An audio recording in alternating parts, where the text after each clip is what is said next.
Yadu Danta, order your men to turn on the Nova Corps.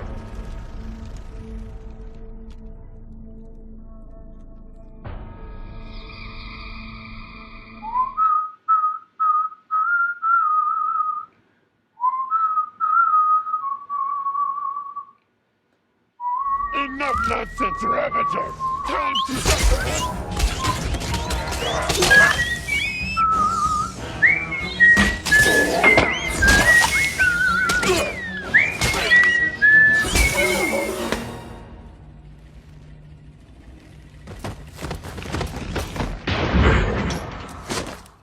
Hello, Internet. We're here to do some good. We're here to do some bad. We are Aaron the Accuser. And with me today, I have, and Ryan, this could go either way for you, I have either Ryan Raccoon or Rocket Ryan. I didn't know which one you prefer. We're gonna go Rocket Ryan. Rocket Ryan? Okay, Really I'll do Rocket that for next Ryan. time. I'll do that for next time.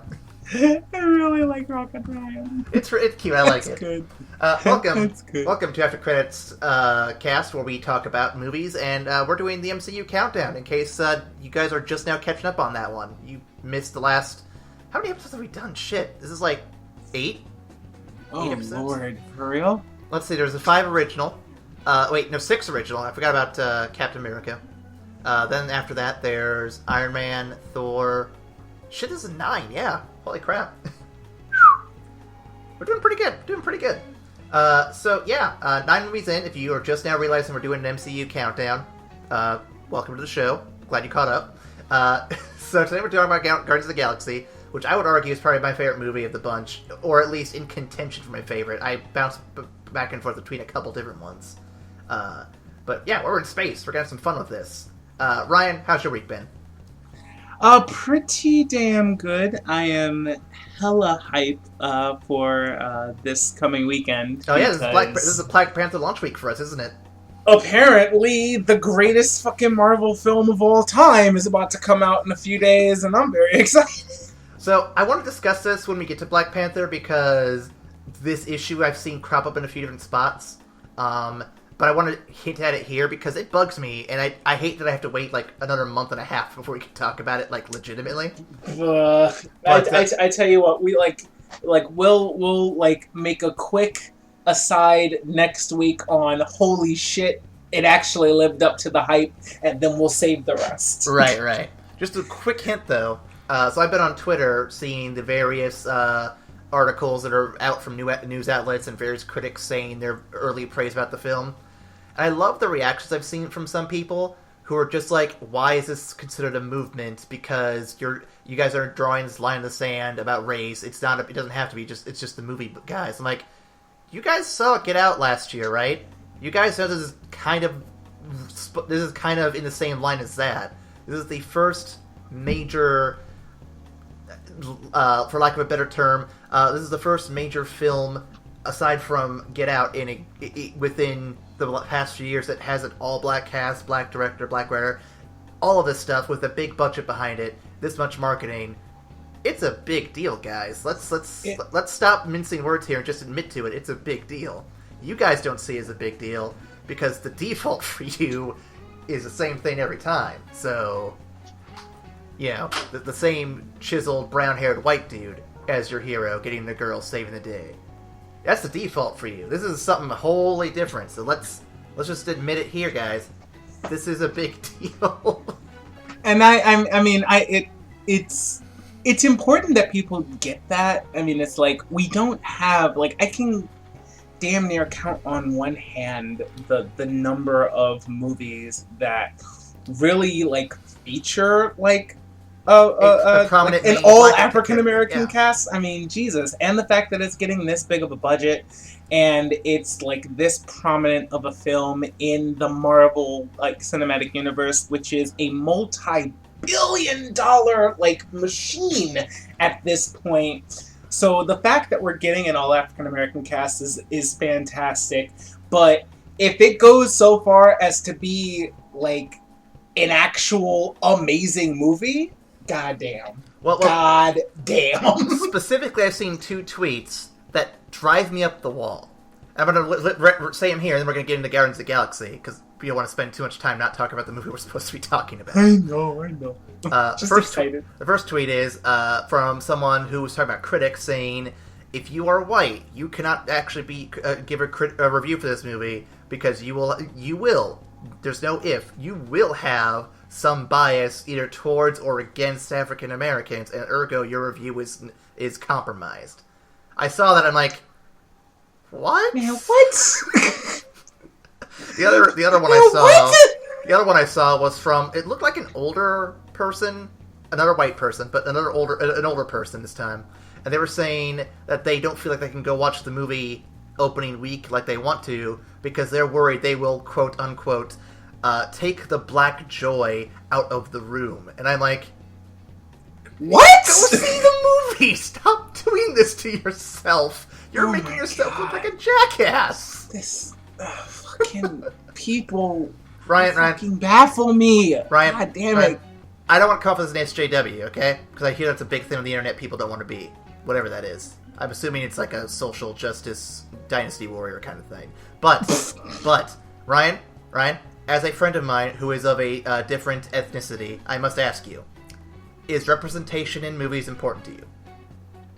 Abso-fucking-lutely, but oh my god, I feel like as resident black guy of this podcast, I have to like do a fucking fucking public service announcement. Okay, look, guys, people of the internet, this movie is very important to black people. That does not mean it only belongs to black people. Go see the movie. Enjoy the movie for what it is, which is a fantastic fucking film by all accounts, and don't shit on black people who are enjoying seeing an all-black cast in a fantastic multi-billion-dollar movie. Just enjoy it and let other people also enjoy it. I feel like this is common sense, but it apparently isn't. I know, right? Go enjoy the fucking movie, guys. I want to have my blessing. I want to addendum to that. You are welcome to have dissenting opinions in the movie because it is a work of art, and everyone is allowed to have different opinions on works of art. That being said, if your different opinion is I don't like it because they're black, that's not an opinion you should really be broadcasting. We can't stop you, but you probably shouldn't be broadcasting that. Because that's going to backfire in so many horrible ways. For real, if that's your only criticism of the movie, just stop. Just stop fucking talking. You just stop. Go somewhere. At that point, just go the fuck on somewhere. If you come up to me and you say, well, I mean, I thought it was really good, but I thought the CGI was a little too much. I'll be like, okay, that's cool. If you come up to me and say, I didn't really like the way Michael B. Jordan portrayed his character, I'll be like, all right, what didn't you like about it? And then we'll talk about it. If you just say it's too many black people, I'm going to say, get the fuck out my face. That's the end of the discussion. What was I going to say? And one last thing I want to say is one of the replies I saw in this Twitter thread was... it got to a digression where they were talking about female leads in movies, and they started with Wonder Woman, and how, did you have the same reaction when Wonder Woman came out? And some guy responded to it saying, yes, I said the exact same things about this, or about that I said about this. There are plenty of movies that represent women or minorities. And then he put up a list of the top 25 women in film. And the list proceeded... And I checked this list out. The vast majority of it was women who were portrayed as side characters, love interests, damsels in distress. And I sit here, I'm reading this, I'm like, sir, you don't understand what it is women or minorities want. Please get the fuck out of the room. Yeah, he missed the whole fucking criticism, didn't he? He missed the whole fucking point of the discussion. Pretty much. You can't tell me that women aren't portrayed in movies. I see women in movies all the time. I'm like, how many do you see? Look at this one bent over the couch with her ass out. How many do you see leading the movie, though? Come on, guys. Please. How many do you see leading a movie that isn't about a man in some way? Well, and what's important to add to that, too, is, like I said earlier with Get Out and now Black Panther, it's not so much about just getting representation, but about getting representation across different genres, different mediums, and all this stuff. Yes, you can have your old blaxploitation films, but those are really cheesy, really bad, and honestly, that we've done better since then. And yes, we have a bunch of Will Smith movies, but you can't just have every movie for black people be, oh, hey, look, another Will Smith movie. You know, you need to. There's plenty of black actors out there. There's plenty of women, Hispanic, whatever actors out there who are trying to make a living off this. Give them all opportunities. Make more movies with them as prominent characters so they can all have more job opportunities. That's really the main thing I want to get at, on top of representation for the audiences.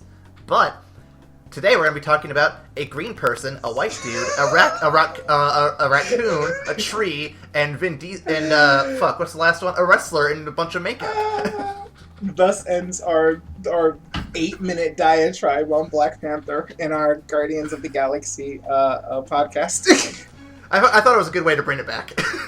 It was good. Honestly, and this really struck me during my rewatch of this. But this movie, like, this group is by far the greatest. It's like the greatest session of Dungeons and Dragons I have ever fucking seen, because the group is entirely a D&D group.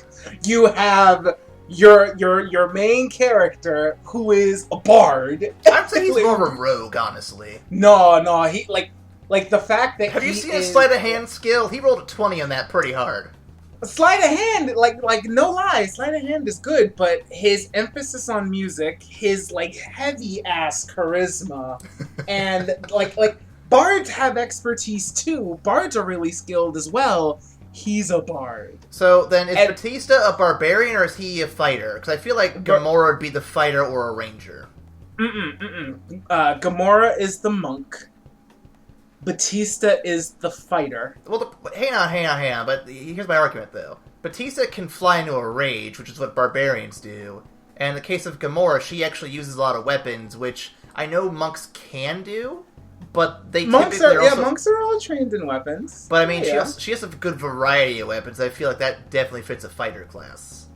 I would say Gamora's the monk. Batista, Drax, call him by his actual name. Drax the Destroyer. Drax the Destroyer is a barbarian fighter. Okay. Groot is a druid barbarian. And with a very peculiar wild shape ability. And Rocket is an artificer all the way, just straight up 20 levels in artificer. That's it. I feel like there's a little rogue in him too, but that's maybe a little rogue. That's more movie too. That's more movie too. Mostly, he's the goddamn tinker, just killing it. It's a good group. I like it.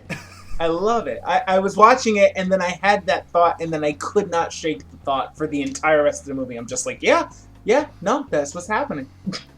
Well, let me run over some stats real quick, and then we'll do a quick synopsis, and then we'll continue this lovely discussion of our D&D space party. Alright, let's do it.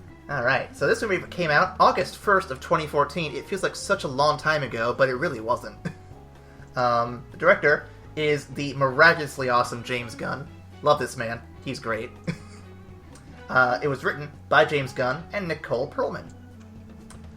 This movie stars all new characters. We've never seen any of these people before in MCU, so we got some fun names here. Got Chris Pratt, is it Zoe or Zoe? Zoe. Okay. Zoe Saldana, Dave Bautista, and I think is this his first or one of his first roles in actual film?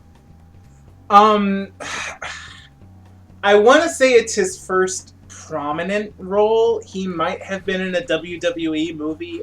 I don't know. That went straight to DVD, but fuck. I was gonna say, I don't think I've heard his name much in the film sphere until this one, and he did a good job for his first major outing. He actually did real good. I am not mad at him for his portrayal of. Actually, hold on, let me check real quick. Okay, while you're checking, I got Vin Diesel, who does the many voices of Groot because he did it in every language. We have Bradley Cooper, who did the voice of Rocky Raccoon. We have Lee Pace, Karen Gillian, Jimon Honsu. What he said. John C. Reilly. Good cast. When I first heard John C. Reilly was in this, I thought he'd be in it a little bit more, but he's in it a good enough amount. I'm okay with it. Oh, so real fast, this was not his first feature film. He was in a couple of other movies. He was actually in the third Chronicles of Riddick movie. Oh yeah, that would make sense. Yeah, and he was in The Man with the Iron Fist, as well as a couple of other things like the Scorpion King 3. Oh god, why would you be I didn't in that? even know there were 3 of them. Why would you be in and that? a bunch of other stuff. He also apparently did an episode of Smallville in 2006. I could see him being on TV for something else.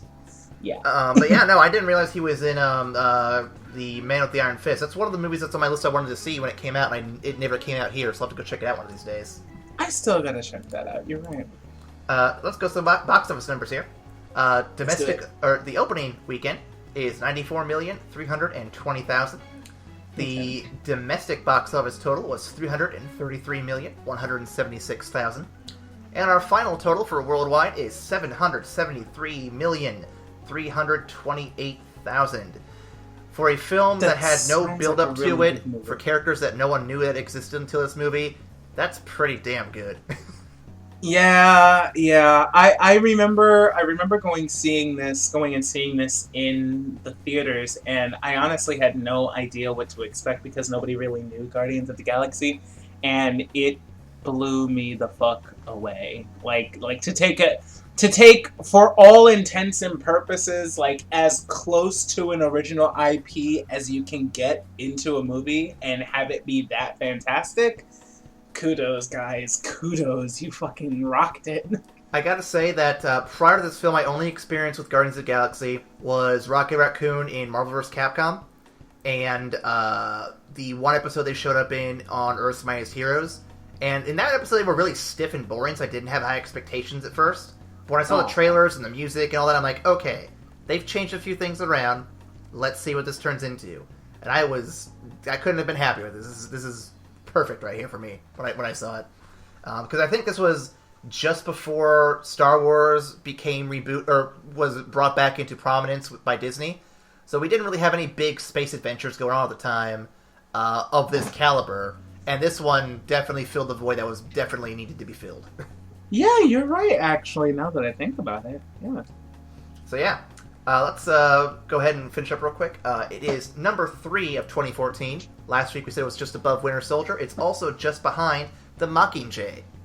I don't remember if that was part 1 or part 2. Is that one of the ones that was split? I don't remember. Whatever. It's behind a Mockingjay movie, but we'll just go with that. And of the MCU, it is number 7. Ooh, that is top half. That's pretty solid work. In terms of gross or in terms of somebody's ranking? Domestic gross. Oh, damn. Okay. Yeah. Yeah, no, that makes sense. I think Black Panther, I don't want to bring it back to that movie too much, but I think that is poised to probably take it over based on the pre-order numbers, but that's just pre-order, or pre-ticket sales. We'll see if it can hold it beyond that first opening weekend. Though, given all the buzz for it, given the high reviews, I would not be surprised if this movie, Black Panther, overtakes a few of the big names in this list, so we'll see. Yeah, no, this will be good to hear. This will be good to see. All right, are you ready for a brief synopsis? Man, all right, here we go. Now, I'm going to warn you here. I don't feel this is as funny as my previous ones, but I gotta say, it's hard to really do any kind of topical political humor with a movie that takes place in space and has almost nothing to do with anything in politics or real life. So, I tried my best. We'll see how this goes. Alright.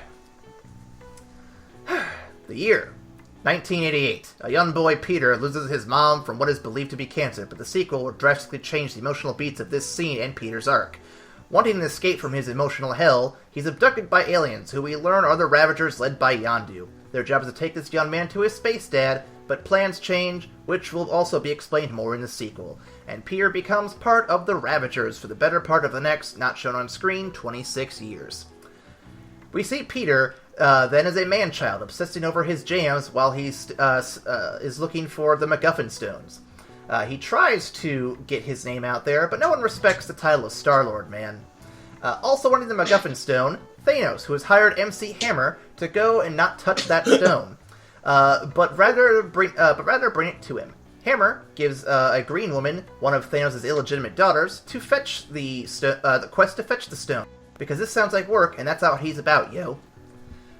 Green Girl and Star-Lord arrive on Xanadu? The planet, after Star-Lord fails to sell his MacGuffin Stone. Green Girl attempts to steal it, but is thwarted by Trash King and his friend Vin Treasel. They attempt to capture Star-Lord because Yondu put a bounty on him for his betrayal. However, all four of them are captured and imprisoned because various crimes they committed before the opening act. Here they meet Batista, who I'm just going to call Drax for short because that actually is shorter, who literally cannot deal with your metaphors right now, man, and wants to kill the Green Girl, who we learn is named Gamora, but I'm calling her Gamma Ray because it's slightly funnier. The five of them stumble through a jailbreak when Gamma Ray reveals the MacGuffin Stone will sell for 4 billion units, which translates to a lot of Benjamins, if you know what I mean. They fly off to Planet Head, while MC Hammer and Yondu separately are on their trail. On Planet Head, weird emotional beats are brought up to humanize our alien friends, but that moment is cut short as the plot threads are trying to tie together all the MacGuffin Stones, and they're finally explained. The Collector's Collection House is collectively exploded, and our team have to run. But a stone's throw away is MC Hammer, called in by Drax for a hell in the head. But Drax also can't touch that. Gamma Ray's sister, Discount Terminator, steals the orb and leaves Gamma Ray to die in space. Star-Lord saves her, and somehow survives the vacuum of space himself, which will also be explained in the sequel. Yondu picks him up, eventually meeting with them with the rest of the team. Meanwhile, stone in hand, MC Hammer betrays Thanos because it's cool to back out on your record contracts like that. He aims to destroy the planet. The Guardians have a moment of a touching speech about how crap their lives are before devising a plan to stop MC Hammer. Teaming up with the Ravagers and Space Cops, we get a decent aerial battle while the Guardians break into MC Hammer's ship. Vin Treasel kicks ass and steals the scene before sacrificing himself when the ship crashes. Heroes believe that the day is saved, but MC Hammer is out to prove that he isn't a one-hit wonder. Star-Lord attempts his pelvic sorcery before snatching the MacGuffin Stone from MC Hammer. For reasons we learn next time on Dragon Ball Z, Star-Lord can actually hold on to the stone, with his friends holding on to him. Using the powers of friendship, Captain Planet vanquishes MC Hammer, and effectively, the late 80s, only to open his mother's gift at the end of the film. With a note that gives him a satisfying narrative arc. Baby Treasel dances to Jackson 5 while the Guardians venture back into the galaxy to cause more trouble. We leave the Collector being consoled by George Lucas presents Howard the Duck, because he's Marvel now and they can totally get away with that. The end. Yay! I remember when they first showed or when people were first discussing that end credits thing, everyone's kind of salty that it wasn't a big Marvel reveal for the next thing. And everyone's like, listen, they're trying to celebrate by showing they could get away with this, and they're trying to show they can celebrate by showing Howard the Duck, which is like the most like resented piece of Marvel cinema so far. So yeah, let's go with that. So Ryan, what do you think of the film? Howard. What do you think of the film? Oh man, I am mad.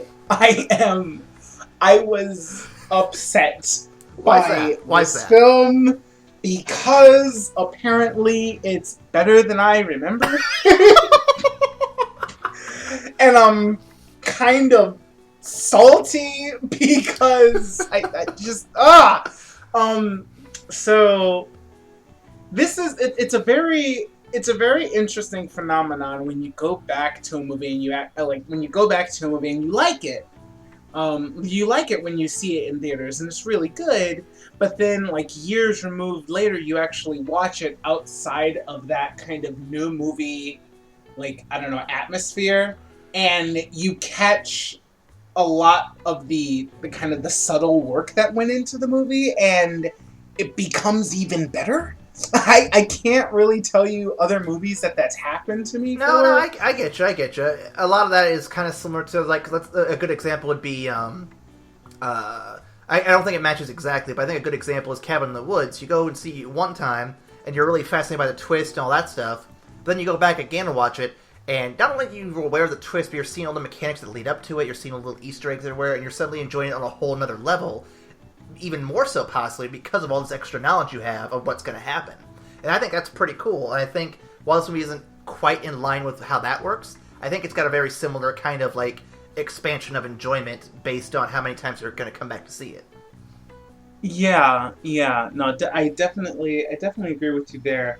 And it's not so much that I was catching little Easter eggs this time around, but honestly, the what really struck me was how well everything worked together. Like honestly, the balance of humor and just like badass space opera nonsense and like actual drama, it was all kind of perfectly weighted against each other, and it came together really really well. I mean, I thought I guess like in the initial viewing I was really caught by the humor, and it was very funny, but I was so caught in that I wasn't really absorbing everything else and seeing how well that was actually really portrayed.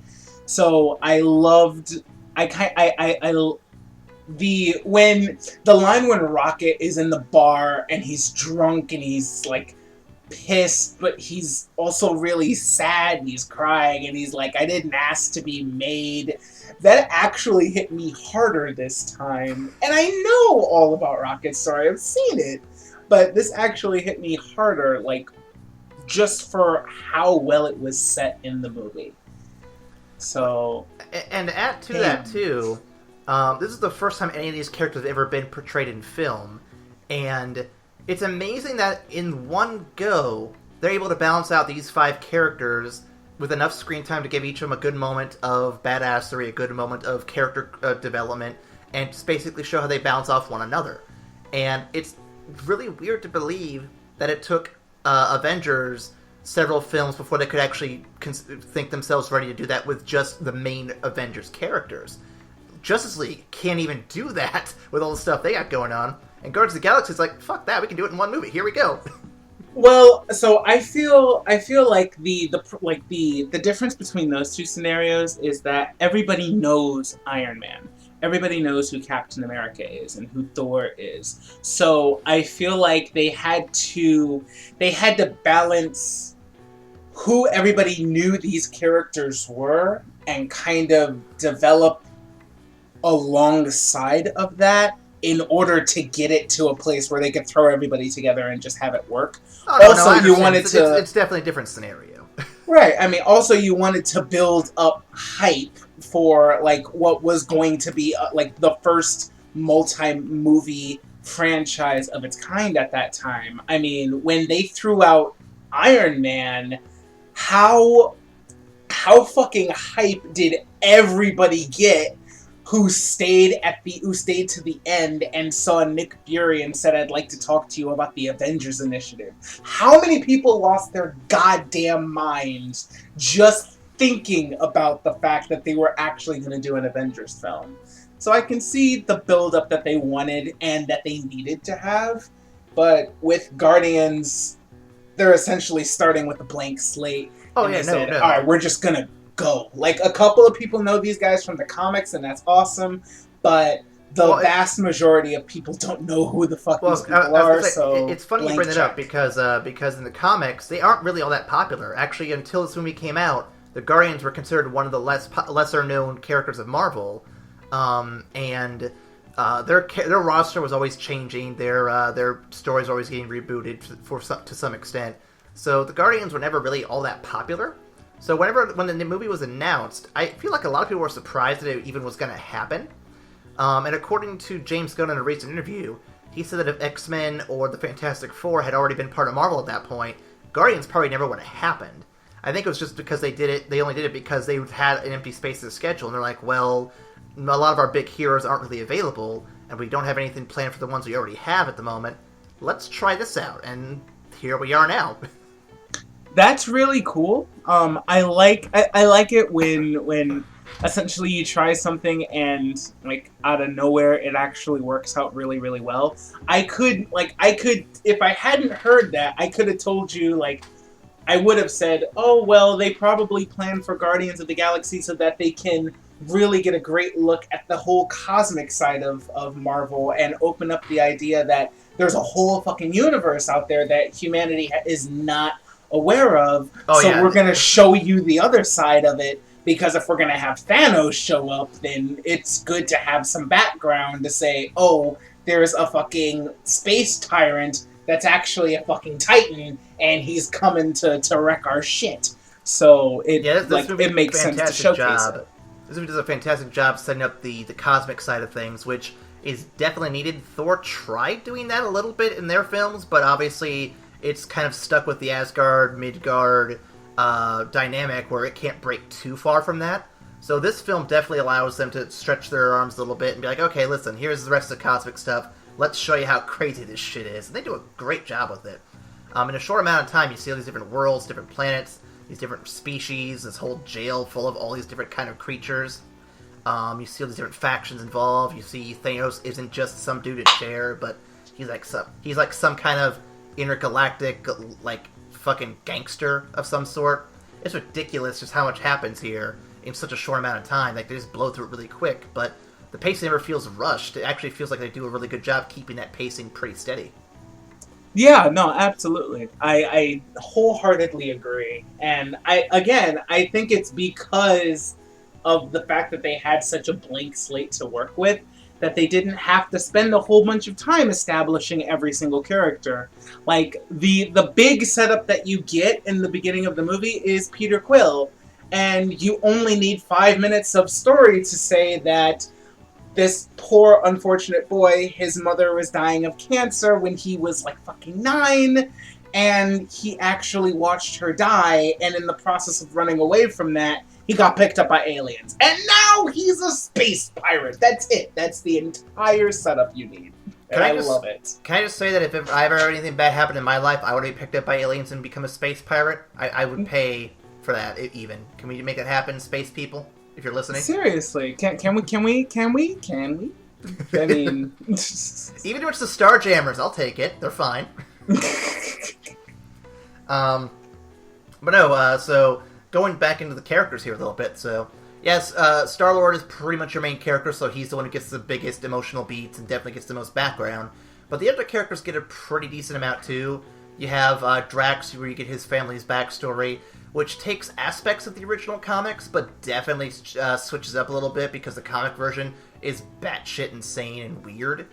For real? So, the plot still is kind of the same, except in the comic scenario... I believe Thanos comes to Earth and kills his family. I don't remember what the reason is. I think they may have just been collateral damage. I think even he might die in that at some point. He's somehow brought back as this weird other life form. So he was human at one point. He's brought back as some other life form, which is nothing like the Drax we have here. Drax looks completely different in his original incarnation with a weird-ass cape and different skin colors. It was weird. They rebooted him a couple times to where he's at now, and to be fair, what he's at now is very, very simple, but far less powerful than he used to be. Okay, that makes sense. Gamora is basically the same as her comic incarnation, from what I understand. Daughter of Thanos, illegitimately so. I think they said that her adopted. Yeah, right. Illegitimate, adopted, kind of the same difference. In the case of Thanos, anyway. But yeah, and then there's Rocket and Groot, who... Let's be fair, they kind of steal the show for the scenes they show up in, which is pretty cool. It's amazing to believe that kids got to see Rocket Raccoon and Groot and made them super popular, like, figures in, like, superhero comic movies before Wonder Woman even got on screen. That's ridiculous. Well, yeah, that is quite fucking ridiculous, but yeah. But no, I gotta give shoutouts to, especially to Vin Diesel, who... I've never been the biggest fan of Vin Diesel. I don't hate him, but I'm not the biggest fan. But to make 3 little words, his whole lines, and convey so much emotions and so much thought behind each of those like expressions, that's impressive. Good work, Vin Diesel. Yeah, no, Vin Diesel definitely could have phoned it in. I mean, it's the easiest fucking acting job on the planet. But he really put in work, and the fact that he sat there. Not only recorded the same line like hundreds of times to get the different inflections and emotions, but also recorded it in various languages so that it was always Vin Diesel's voice that you heard in the fucking movie. It was probably cheaper that way, honestly. Like, not only did he save Marvel a bunch of movie, but it really showcases how seriously he took the role. And man, Vin Diesel, you're my hero. And he plays D&D. Get the fuck out of here. He's so cool. Fucking trivia fact here for you, Ryan. So in the script, when they asked him to read, it didn't say "I am Groot" for all of his lines. It literally had in parentheses what emotional beat he was supposed to be like speaking towards. It would kind of give a vague description of what he's supposed to kind of like be expressing or feeling, and that's how he knew how to say his line. So it was never just "I am Groot" throughout the entire script. It was actually very detailed. It was kind of interesting that they did it that way. Nice, I like that. But yeah, so that's the story behind Groot there, and my god, so like I said, they steal the scene with him a few times. Like early on when he's stealing the battery from the jail, the prison, that's fucking fantastic. And all credit where credit's due, I think that Bradley Cooper was the perfect choice for Rocket Raccoon. Because as much as I love Vin Diesel and as much as I love what he did with Groot, you can't really do Groot by himself. No, so you Rocket, Bradley Cooper's rendition of Rocket was the perfect foil for it. I felt like it bounced off like absolutely perfect. They make a great duo. God damn, Bradley Cooper was he was so clutch. He delivered it so well. It's hilarious and it's it's sarcastic and it's really funny, but at the same time he brings a lot of emotion to the role as well. So goddamn. Alright, so before we get to the stuff that does not work, Ronan, let's go ahead and discuss, real quick, just the biggest emotional beats of the film, because those are pretty important, I think. Alright. So first up is when, we already discussed a little bit, when they're at the planet in the Celestial's head, nowhere, that's it. And they're all drunk and they're all kind of expressing their backstories a little bit, with Rocket not regretting, but expressing how no one understands what it's like to not want to be made, and with Drax being kind of broken about his family having been killed. So that's a pretty big beat there. But the other one I want to mention too is when Groot sacrifices himself for the whole team in the climax of the film. That moment right there was something I didn't fully expect to happen in the first fucking film, but they built up to it and they delivered on it pretty hard, and I gotta say, I'm impressed with that one. Oh my god, fucking We Are Groot. Dead. Dead. Tears. A ripper of tears in theater. That's it. It's the end of it. Like, as sad as it was, we knew he was going to come back, but just the act of it happening was still pretty damn, just a jab in the heart right there, so... I mean, and...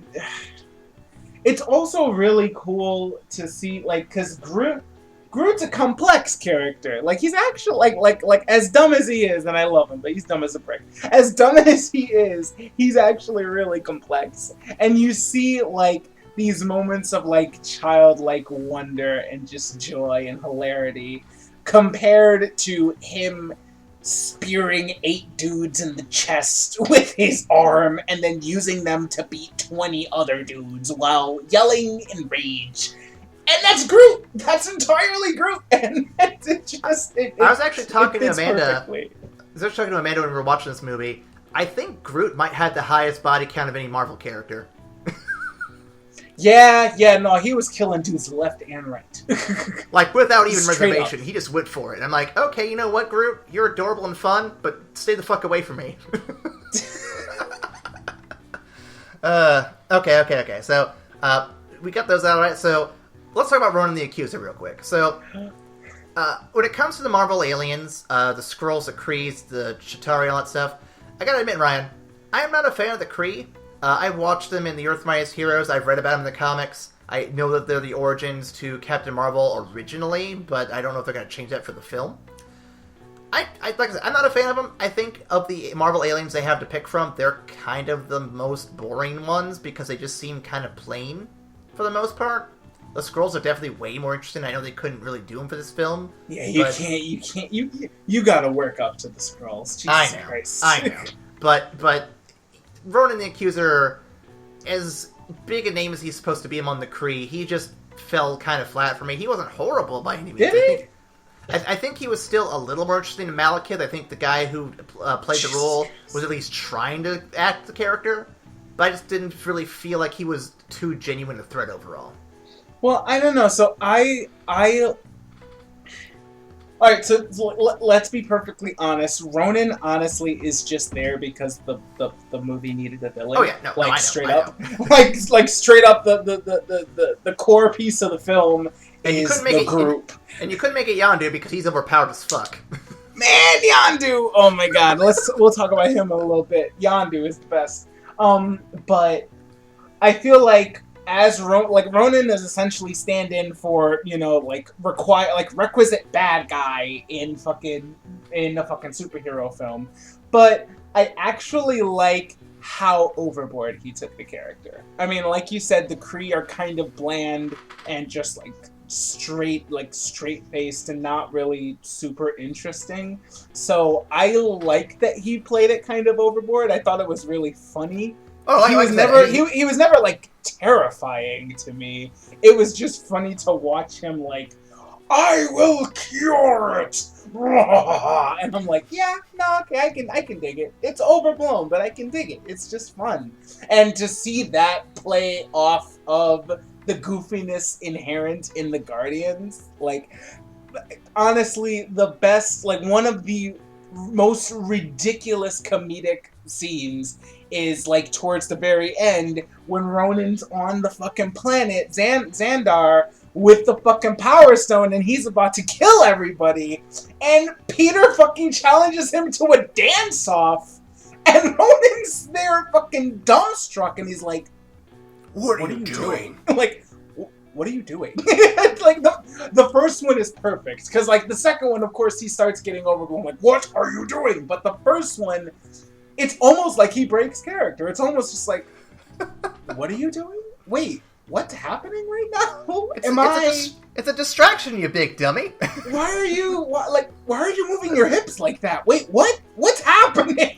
I believe the correct term is pelvic sorcery. It was perfect. I felt like having that overblown of a villain, having an overblown villain that kind of knows he's being overblown to the point where he can kind of play into it is much more preferable than a dude that should have some iota of charisma and gives me absolutely nothing, Malekith. Yeah. Yeah. No, now that you mentioned it, yeah, he does fit this film's more goofy, lighthearted tone. You couldn't have gotten a villain like, say, Joker or Two-Face, like, kind of seriousness in here and expect that movie to sit well, because that would have been, like, two different tones, and it wouldn't have worked. So I get what you're saying. So I can jump on that boat there with you. So yeah, Yondu. If you want to go on that one a little bit? Oh my god, Yondu. So I watched this movie with my roommate. And, he had seen it before, obviously. He hadn't seen Guardians 2, which we watched immediately after Guardians, which I thought was hilarious. But he was so mad at that goddamn arrow. Because that arrow was the most powerful thing in the galaxy, apparently. But I thought it was perfect. I didn't think it was overused.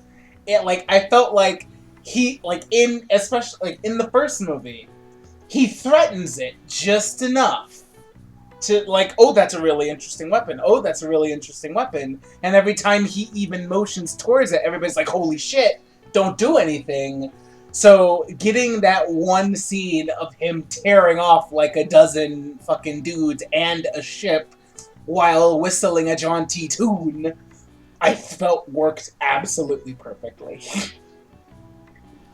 And I'll agree that the arrow is definitely overpowered. It makes you wonder why Peter thinks it's a wise idea to betray Yondu at all, knowing he has his destructive force just in his back pocket. Because he knows he can talk his way out of it, out of Yondu, and his and Yondu's relationship is so goddamn interesting, and we'll talk about that more in the sequel. But I honestly can't wait for that sequel. There's so much to talk about that we can't really discuss here. There's a lot of shit to talk about in the sequel, and holy hell, it's fantastic. But yeah, no. It's never that. Like, I don't think Yandu is ever portrayed as just the super ridiculously fearsome dude that you never want to cross. Like, he has enough, like, kind of humor and frivolity about him that people can, like, interact with him on a normal level, but if his hand goes towards the arrow, that's when you shut the fuck up, because he can kill you with, like, by making a sound at that point. So it's like, it's not the entirety of his character, it's just a shade of it. And I thought they balanced that really well. Before we get on a review roundup, because we are getting a little long here. Sorry. So good! Well, to be fair, 15 minutes of this was talking about Black Panther. No, so before we get going, last few things I want to point out is, one, this is probably the best music soundtrack we've had of the Marvel films thus hands far. Down, dude. Hands down. Visually speaking, I think the CGI here was on the A game, if not higher. Like, literally everything looked like a beautiful picture on screen, so no complaints there either. Are there any other final points you want to make before we move on? Oh yeah, one more I wanted to bring up actually. The Infinity Stones. We actually get to see one in full action on its own. No staff, no cube, no oozy weird bullshit. Were you satisfied with this stone, Ryan? You know what? This was the first stone. No, not the first. I won't say the first, but this is like, this Infinity Stone actually felt like a goddamn Infinity Stone. Like, after the Aether and my unending complaints about how weak this thing seems to be, the Power Stone did not disappoint. Absolutely not. That was a spooky fucking thing that showed up, and I loved it. Yeah, we'll have more of those coming, actually next week, so look forward to more Infinity Stone talk Infinity MacGuffin talk, as we proceed through the rest of the movies here, because it's going to become a much bigger deal as Phase 3 hits home. Definitely. Oh, my one small gripe, like, not even really a gripe, but the one thing that I wish they could have had more of, and I understand that they couldn't really squeeze it in, but yeah, whatever, is that I wish Gamora had gotten a little bit more of a personal, like a personal character dive, like a personal arc, because, like, you get to see her relax around, like, and become a part of the group, which is really, really awesome. You get to see her, like, get closer to Peter and develop that kind of unspoken thing, which is really, really awesome. But you don't really get that deep introspective moment where, like, she gives you a portion of her personal struggle in this movie. And to be fair, they definitely go into that in the sequel, which we can't talk about yet. But in this movie, I wish they would have given her just, like, one personal character beat. Just one. I was going to say, Gamora does not get a huge amount of play here, but it sort of makes sense. She sort of exists to move the plot forward here. But in the sequel, she definitely gets more of that going on, because I think they stop worrying about plot and they focus more on just making every character have their own moments, their own beats, and their own story. But that's more sequel talk, so we'll get to that next time. Ooh. But that is definitely, I would say, the Achilles heel of this movie, if it has any Achilles heel to speak of. Also, quick question, just because I want to hear what you think. What did you think of Nebula? In this film? Yeah. She was okay. I liked the moment where, after she's blown up by the rocket, she's reforming back into herself. I forgot that moment even happened, and when I saw it again, I'm like, oh, she's kind of like the Terminator. That's fucking cool. I would say that she doesn't get enough to do here either. They definitely set her up for something to happen, and that rivalry is there. But when the sequel comes, you know there's... and she's back. He's like, okay, they're going to give her more to do, and this is going to be way more interesting than it was the first time around.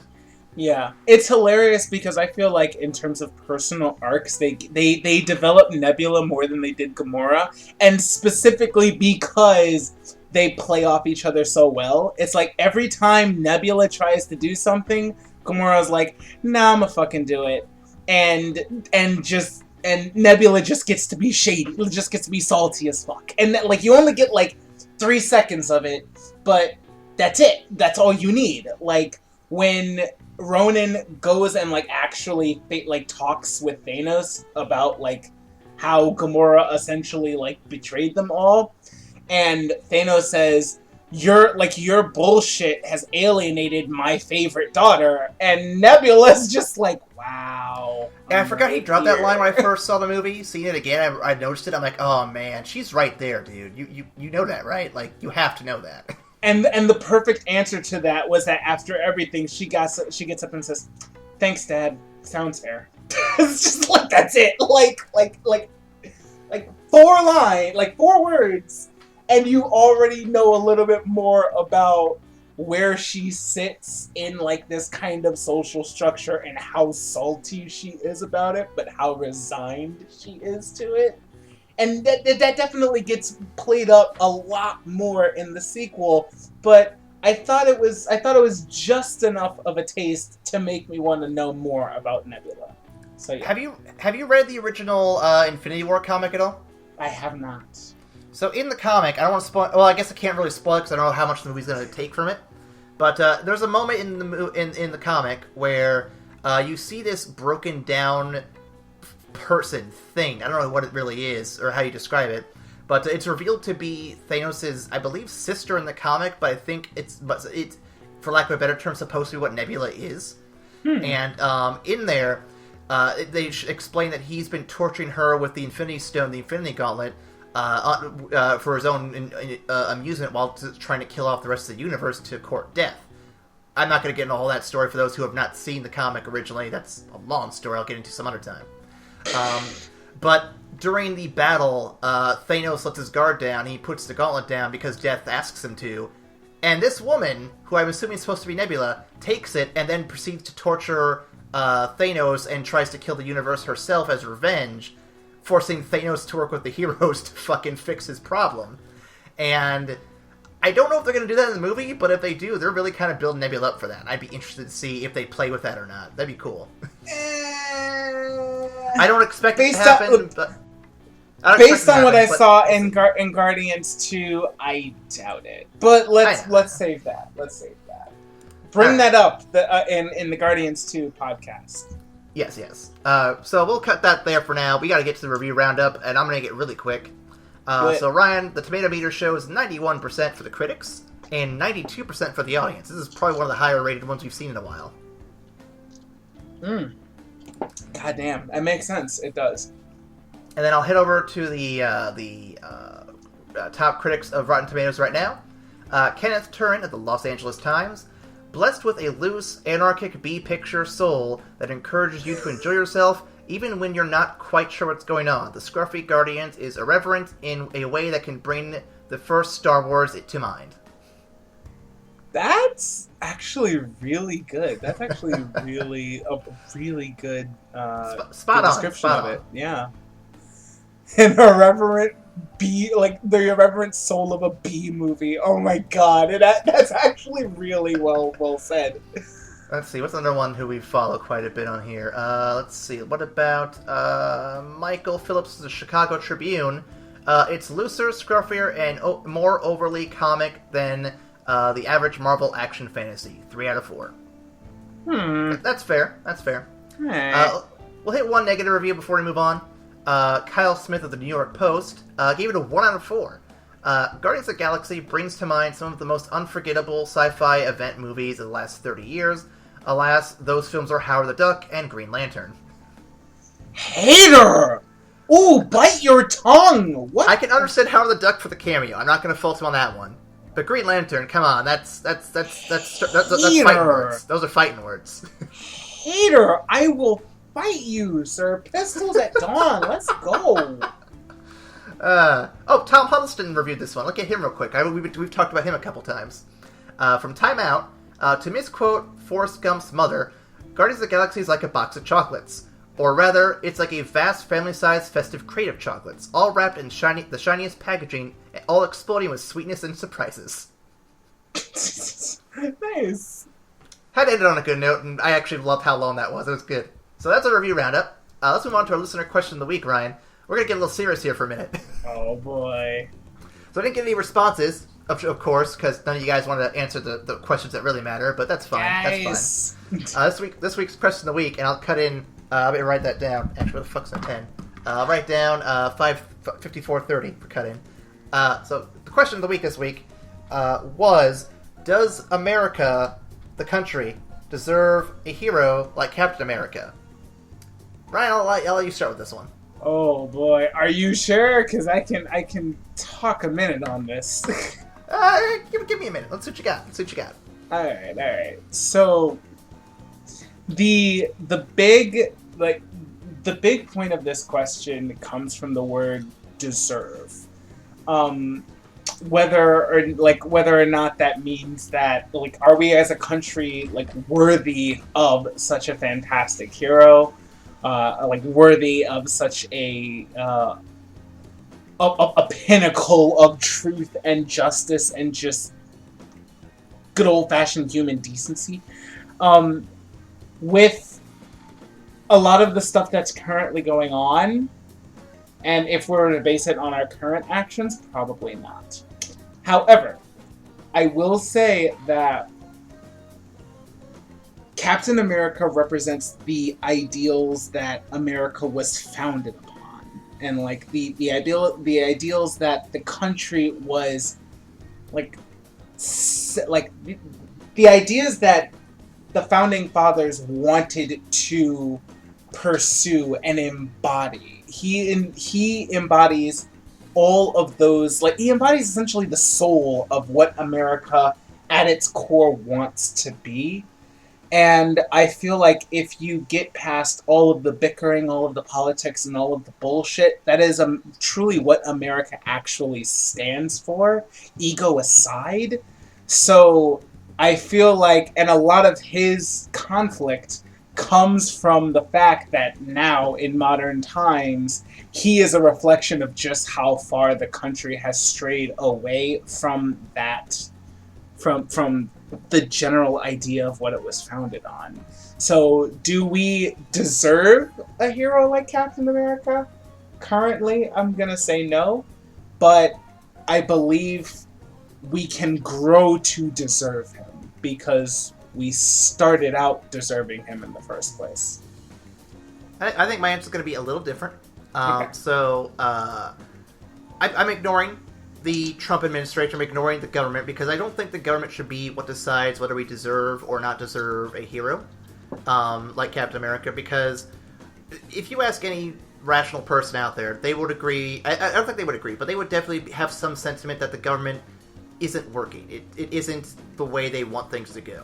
A lot of people, myself included, don't believe that the senators and congressmen have our best interest in mind. They don't believe Trump has ever had our best interest in mind. And the approval ratings for the Senate and Congress have never been all that high to begin with, and Trump isn't any better now either. I don't think you can base that deserving quality on the government actions. I think what America, to me, it's the people. It's you, me, the people down the street who, you know, are trying to feed their kids that on the minimum wage salaries they got, or the people in bad neighborhoods who are dealing with violence, on ethnic violence day in and day out, or the people who are just oppressed by the higher class people. I think that if you look at the people who are in the worst of situations, they deserve someone like Captain America to step in and help them out. They deserve someone like Captain America to stand up for what America should be and be the exemplar to the people who are in charge, the people who don't have their heads on straight or up their ass so far they can't see the sunshine. We need someone like him to represent and kind of guide us in the right direction. I don't think America as a whole would ever actually be the same level as Captain America. I don't think that that ideal is ever really attainable. But definitely he should. Something like that should exist to at least push us in the right direction, or at least kind of guide us, rather than having us stumble around in the dark trying to figure out where our big buttons are at. Okay. All right. I can see that. So yeah, that's kind of my take on it. But yeah, that's our serious little moment here in our goofy, fun Guardians podcast. Do we have anything else to add to that, Ryan? No, I think we said it all, honestly. And just to be fair, this question does not necessarily bear our political leanings. We're not gonna get political on you guys. This is just a interesting question that the Captain America films number 2 and number 3 more so tackle. And I felt like it was a good time to bring those up before we get to Civil War, because I have a much bigger question for Civil War we're gonna hit, but that won't be for a while. That won't be for a little while. Oh boy! But I do have a question for you next week, Ryan, and this is gonna be way more fun. Let me hear it.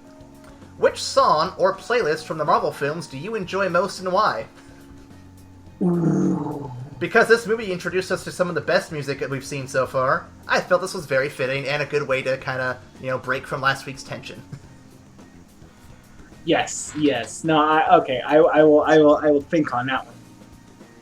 Okay, so make sure you come back to us with Tumblr, Twitter, Facebook, or evacstation@gmail.com with your answers for what the best Marvel song or playlist from the movies you think is.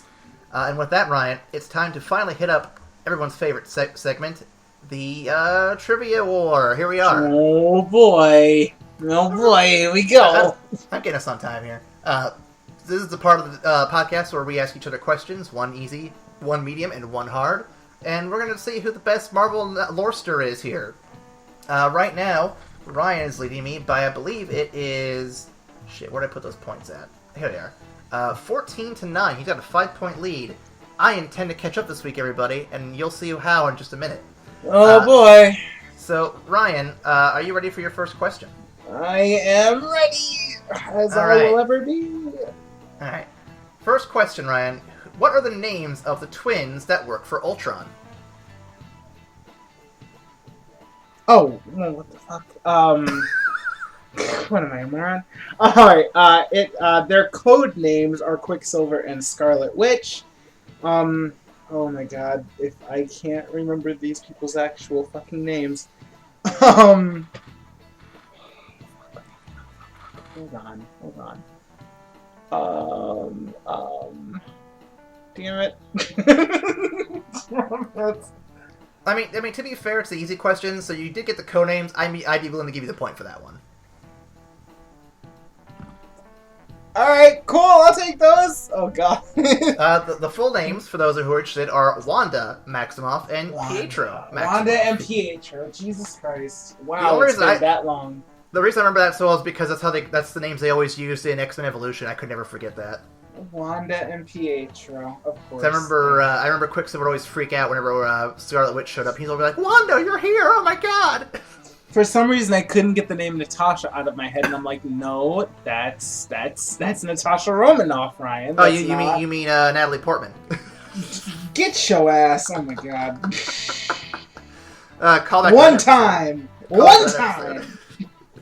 right, Ryan. What's my easy question? All right, your easy question is what? Okay. What is the what version of Iron Man's armor is present in Age of Ultron? What's the mark number? Are we talking like the one he's wearing normally, or are we talking like the Hulkbuster? Normal. Okay. Okay, so the last one was 42. I'm assuming it's a higher number than that, right? That would be a correct assumption. Okay. I can't think of it off the top of my head. This is an easy question, huh? Jesus. I'm gonna go with let's see. It's gonna say 64. Okay. So that's actually incorrect. It's actually just 43. It really just went up one? Holy fuck! It's just a recolored and slightly upgraded version, man. It's not. I thought maybe he'd like done a whole bunch since then, because like I said, he's built a bunch of shit. So. He overthunk it. Fair enough. All right, Ryan, your medium question. Right. I only want. It's a list question. I only need 4 answers. What are the aliases of the person who originally created Ultron? Ooh, okay. Well, his real name is Hank Pym, like for real, like the actual creator of Ultron. His real name is Hank Pym. He also went by Ant-Man. He also went by... Fuck. I want to say Giant Man. I want to say Giant Man because that was his fucking gigantic form. What was the fuck? See, I don't want to react because I wanted to let him know he's doing good or bad. I want to see how far he goes. Hold up. God damn it. Hank Pym has been so many goddamn people. That's why I thought this was a fun question. No, it's a very good question. It's a very good question. Shit. I'm pretty sure Giant Man is a real one. I'm pretty sure Giant Man is a real one.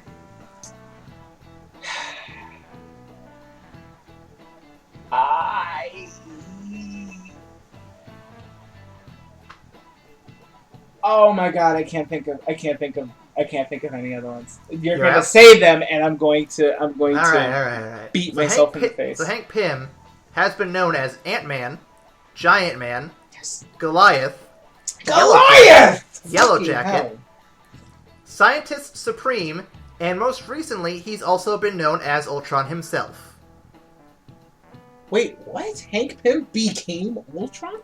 I'm not going to explain it because I've tried looking into it and it's confusing as shit. The fuck? Okay, alright. I straight up almost said Yellow Jacket, but I don't know much about Hank Pym, so I was just like, nah, I think Yellow Jacket was actually one of his rivals. Nah, fuck it. Alright. So that Yellow was Jacket's the one I'm most that familiar one. with, so I knew that one, but... Alright, I lost that one. Alright, Alright, sir. What is my medium question? So your medium question. In Age of Ultron, we actually get a brief look into Clint, aka Hawkeye's, personal life, in which he has a wife and actual 2 children. What is his wife's name? I knew that was going to be as soon as you mentioned Hawkeye's family. That's the only movie they've been in, too. Fuck. Let's see. I don't suppose I can get a first letter like I did last time for Meredith, right? I will give you her first name begins with an L. An L, okay. So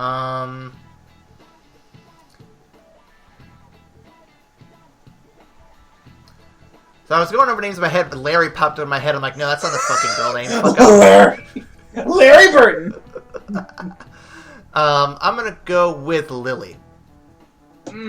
Unfortunately, the name is Laura. Laura Barton. Okay. I'm getting my ass kicked on these questions this week. Okay. Ryan, your hard question. Are you ready for this? Alright, let's do it. You might actually get this, and I'll be very impressed if you do. Can you explain why Iron Man calls his Hulkbuster Veronica?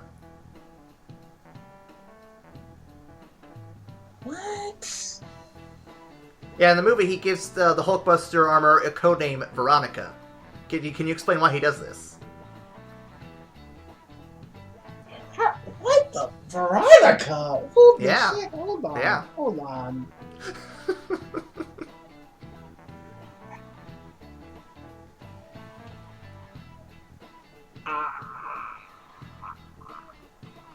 The answer is really obvious once you realize what it is, but it wouldn't be the first thing you think of. I'll admit it right here.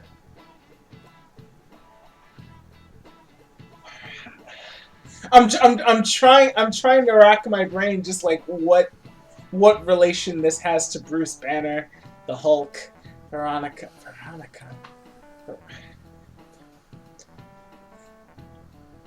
Fuck, I don't know. I don't know. Like, what is it? So it's an Archie Comics reference. Only Betty and Veronica can ever really get Archie to do what they want him to do. So in this case, Betty from the first Hulk movie and this Hulkbuster, Veronica, can stop the Hulk and make him do what they want to do. That's so good. Oh, Like that's I said, really good. Like I said, once it's explained, it's like, oh, that makes fucking sense, but you wouldn't think of it. Oh, that's so good. All right, good question. Damn, okay, shit. Okay, all right. If I get this 3-pointer, I'll at least know that I didn't get ahead of me too much more. All right. So, I'm wondering if this question is too hard. If it is, Oh God. Okay. Is twins. Is the answer Japan? No, but it's Oh. actually closer than you think. The twins in the in the movie, played by Elizabeth Olsen and Aaron Taylor Johnson, had actually met in the movie they did before Age of Ultron. Came out the year before. What movie is this? The only thing I know he's been in is Kick-Ass. I'm trying to remember what she's been in. I don't think it's Kick-Ass, obviously. I don't remember her being in that at all. So remember the hint you inadvertently gave yourself. Oh, Japan. Okay. Huh. What? So let's see. This is 2015. So this is a 2014 movie. Yes, sir. Okay. I'm not going to Google a list of 2014 movies, so that would super help right now. Let's see. So when you say the clue is Japan, are we talking like this is an anime, or are we talking like this is still live action? It's live action. Okay. I just want to make sure, because if it was anime, I could be here all day trying to guess this. Let's see. No, I wouldn't do that to you. Oh my god. Yeah. I know it's not that, because that came out a couple years sooner.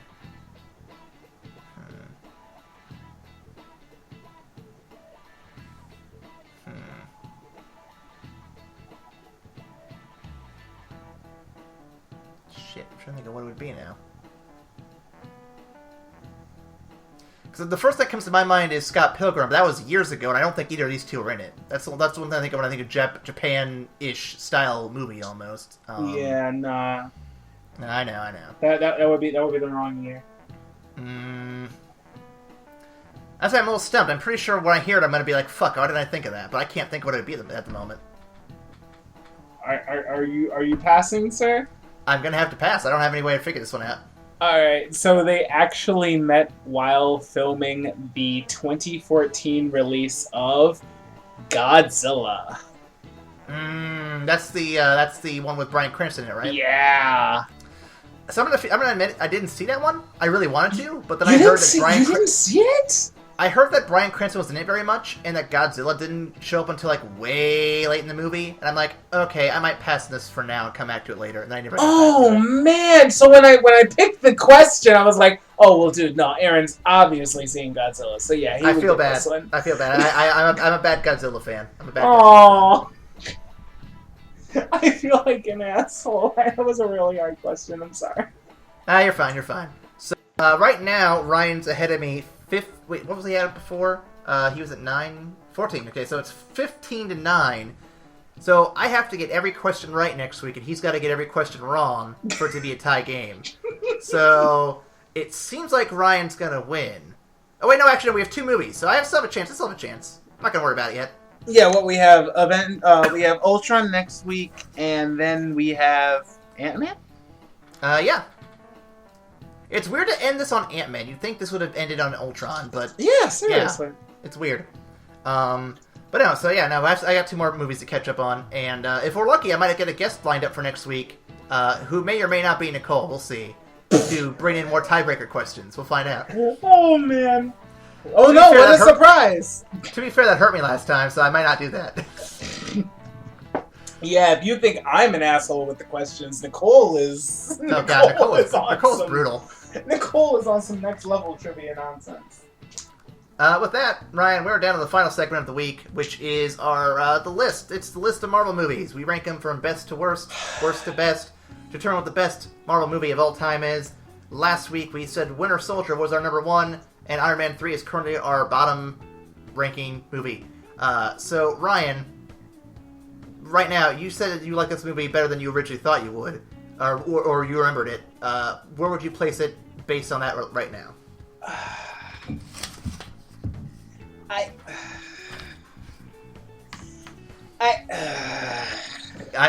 actually in pain. I can feel it. I am in pain. So The Winter Soldier is a personal favorite for me. Not only was it fantastically done, but it hit a lot of the character like the story elements that I personally enjoy, that I truly just dig. And it felt like a movie that was made just for me. Just for me. But when you look at everything that Guardians actually contributes to the saga as a whole. On top of it being a really well done movie, on top of it just injecting a true element of just fun, and just you go, like, it was impossible to not have a good time watching Guardians of the Galaxy. Like, whether you read the comics or whether you walked in saying, "Who the fuck is Star-Lord?" everybody walked out with a huge smile on their face, laughing their ass off, and it knocked it out of the park. And I feel bad, Captain. Please forgive me, but I have to recommend it goes number one. I have to recommend it goes number one. It does. I had this whole thing ready to convince him, with it being the riskiest venture, with it being so successful, with it being a bunch of new characters, and with all these characters having these psychological quirks and shortcomings, but they still somehow manage to overcome them to become heroes. And I didn't have to do any of that. He did all the arguing for me. Yeah, I'll go with number one. I'm fine with that. I can be slightly impartial in this judgment process, because I straight up went into it saying, guys, Guardians was fantastic, but Winter Soldier is better. Come on. And then when I actually watched it again, I was like, fuck, this is actually a better movie. God damn. So it's a very close margin, though. Like, it's any super close. It doesn't it doesn't take it far and away, but yeah, it edges it out. All I can say is that I feel like the number 1 and number 2 spot is gonna be locked down for a little bit. That's my personal opinion. I will reserve true judgment for when we actually watch the rest of the movies. But right now, I feel like 1 and 2 are locked for a couple of movies for me. I was gonna say, I think, and this is my personal off my memory here, but I don't think Ant-Man or Ultron are gonna take number 1 or number 2. No. Ant-Man's good. I remember Ant-Man being good, but I don't think it's number 1 or number 2. And Ultron, I don't have fond memories of. But we'll see if I can overcome that here, and find out for sure next week. But after that, Civil War's up, and that is a contender. I'm not going to say it's going to win, but it is a contender. So we'll have to definitely give that some serious consideration when it comes back up. Wait, so Civil War comes before... You're right, Civil War does come before Doc Strange. Civil War is the kickoff for Phase 3. Oh, shit. Okay, yeah. Yeah, no, that will that being said, conversation. I can't. But that being said, I think almost every Phase 3 movie is a contender for the top spot. Almost, yeah, you're right. Damn near So, almost every Phase 3. I feel like especially with Winter Soldier and Guardians, like with the huge success that those two got, they hit Phase 3 running. They hit the ground running on Phase 3. And they knew exactly what beats to really hone in on, while still giving themselves some wiggle room to play around with new stuff. So yeah, Phase 3 is definitely the strongest because of the experimentation they did in Phase 2. So yeah, I'm excited to see where we go from here. But next week we have Ultron.